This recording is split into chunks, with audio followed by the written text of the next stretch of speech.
Fourth day plus IT సోదాల్లో ఇది 4వ రోజు. హైదరాబాద్లోని టాలీవుడ్ ప్రముఖుల ఆఫీసులు, ఇళ్లలో ఇన్కమ్ ట్యాక్స్ అధికారులు లెక్కలపై కుస్తీలు పడుతున్నారు. దీనికి సంబంధించిన బ్రేకింగ్స్ మనం చూస్తున్నాం. ఇప్పుడు టాలీవుడ్ ప్రముఖుల ఇళ్లలో ఐటీ సోదాలు కొనసాగుతున్నాయి.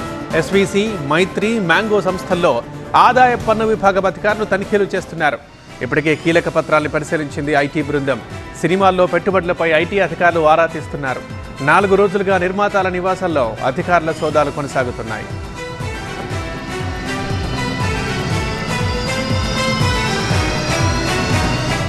అంటే సంక్రాంతికి వస్తున్నామని చెప్పి మేము టైటిల్ పెట్టాం కదా, వాళ్ళు కూడా గట్టిగా ఫిక్స్ అయినట్టుంది. మేము సంక్రాంతికి వస్తున్నామని చెప్పి వచ్చేసారు వాళ్ళు కూడా. మా ప్రొడ్యూసర్ బాధలో లేరండి. ఇండస్ట్రీలో చాలా మంది మీద జరుగుతున్నాయి రైట్స్, ఆయన ఒక్కడి మీద జరగట్లేదు. అండ్ ఇట్స్ చాలా ఇది ఒక ప్రాసెస్లో భాగమే. ప్రతిసారి 2 ఏళ్ళకి ఒకసారి 3 ఏళ్ళకి ఒకసారి ఇండస్ట్రీ మీద కానీ బిజినెస్ సర్కిల్స్లో కానీ ఐటీ రైట్స్ జరగడం సర్వసాధారణం. సుకుమార్ ఇంట్లో జరుగుతుంది, మీ ఇంటికి కూడా వస్తారా?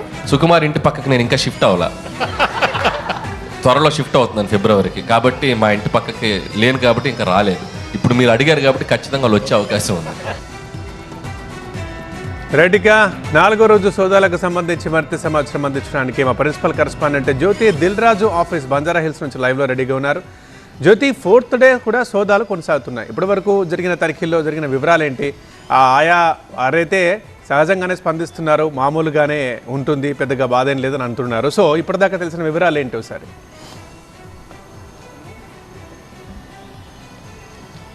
4వ రోజు కూడా ఎస్వీసీ, మైత్రి, మ్యాంగో సంస్థల మీద ఐటీ అధికారులు సోదాలు కొనసాగుతున్నాయి. ప్రస్తుతం మనం సాగర్ సొసైటీలో ఉన్నటువంటి దిల్ రాజు ఎస్వీసీ కార్యాలయం దగ్గర ఉన్నాము. ఇక్కడ కూడా ఒక 2 బృందాలుగా ఉన్నటువంటి ఐటీ అధికారులు మాత్రం సోదాలు చేస్తున్నారు. ఇప్పటికే కీలకమైనటువంటి డాక్యుమెంట్స్ని సైతం కూడా పరిశీలించినటువంటి పరిస్థితి. అయితే సినిమాలు భారీ బడ్జెట్తో నిర్మించడంతో పాటు వాటికి వస్తున్నటువంటి రిటర్న్స్ కూడా భారీగా ఉండడంతో ఐటీ సోదాలు అయితే కొనసాగిస్తూ ఉన్నారు. చెల్లించినటువంటి ట్యాక్స్కి, అంతేకాకుండా వస్తున్నటువంటి ఆదాయాల మీద కూడా పూర్తిగా ఫోకస్ చేశారు ఐటీ అధికారులు.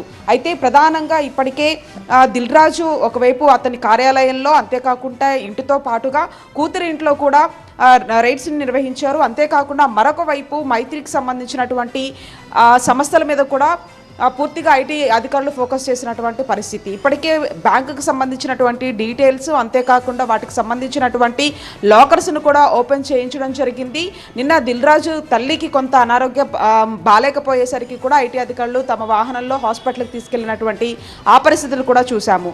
మొత్తంగా కూడా ఏదైతే భారీ బడ్జెట్తో తీసినటువంటి సినిమాలు ఏవైతే ఉన్నాయో, అటు పాన్ ఇండియా మూవీ పుష్ప 2 కావచ్చు, గేమ్ చేంజర్, డాకు మహారాజ్కి థియేటర్కి సంబంధించినటువంటి డిస్ట్రిబ్యూటర్గా కూడా వ్యవహరించారు. కాబట్టి సంక్రాంతికి వస్తున్నాం, కలెక్షన్స్ ఆ మాదిరిగానే ఉన్నాయి. పెట్టుబడులు పెట్టడం కూడా, అంటే ఆ సినిమాకి భారీ బడ్జెట్తో తీయడం కూడా ఆ దిశగానే ఉన్నాయి. కాబట్టి పూర్తిగా ఐటీకి సంబంధించినటువంటి చెల్లింపులు కొంత గోల్మాల్ ఉన్నది అన్న ఒక నేపథ్యంలోనే ఈ యొక్క రైడ్స్ నిర్వహించారనేది ప్రధానంగా వస్తున్నటువంటి పరిస్థితి. అయితే ఈ అంశాలకు సంబంధించి సినీ ప్రముఖులు కూడా స్పందించేటటువంటి అవకాశం ఉంది. ఈరోజు చివరిగా ఐటీ, అంటే ఈరోజు చివరి రోజుగా ఐటీ సోదాలు నిర్వహించేటటువంటి అవకాశం కనిపిస్తుంది. ఇది వరుసగా వస్తున్నటువంటి సినిమాలు, భారీ బడ్జెట్తో వస్తున్నటువంటి సినిమాలు కాబట్టి వాటికి సంబంధించినటువంటి ఆదాయం సరిగా కట్టకపోవడము, దాంట్లో అవకతవకలు ఉన్నాయని ఒక నేపథ్యంలోనే ఈ యొక్క సోదాలు అయితే కొనసాగిస్తున్నారు. మొత్తంగా ఈ రోజు 4వ రోజు ఈ యొక్క సోదాలు కూడా ముగిసేటటువంటి అవకాశం కూడా కనిపిస్తూ ఉంది. రైట్ జ్యోతి.